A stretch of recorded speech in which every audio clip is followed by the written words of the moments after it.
Back in '74, my father started Craftmasters of Nantucket, as you know it, and he only started what you see right here, just this front of the building. And as time went on, he decided to build on to the back as things got more popular. People were coming in, they needed bags made, they needed shoes cobbled. It was something that was necessary on Nantucket. He was one of the only people who did it. And once that stopped being something that he was capable of doing just based on his time and energy spent, he decided he needed to do something artistic, something that really showed his craftsmanship. And he picked up scrimshaw.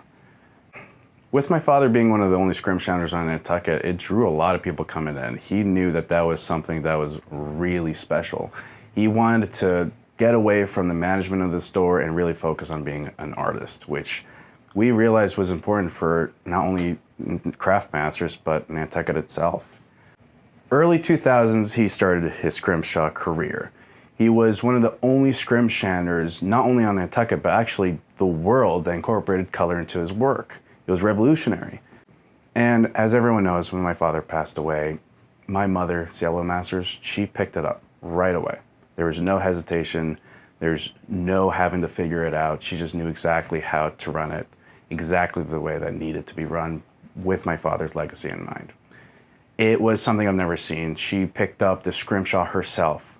A lot of the scrimshaw you see in the store even now is hers. The leather work, the little boats that she carved, everything. So that's where I am right now. I'm trying to pick up that history and continue it myself. So something really important about the actual Craftmasters is the building. My father built it with his love and pride. He built the beginning to the end. Every step of the way he was putting in his craftsmanship. But it wasn't only him. Someone had approached him while he was building it. And he asked, "Oh, what are you doing?" My father replied, "I'm building this new building. It's gonna be a great store." And the fellow replied, "Okay, well, do you mind if I come in every day and just help out here and there?" My father said, "Sure, why not? I could always use some help." So every single day, he would come and help my father build a banister, build some of the staircase, whatever was needed. Years later, an employee had seen a photo that was taken with my father and this gentleman.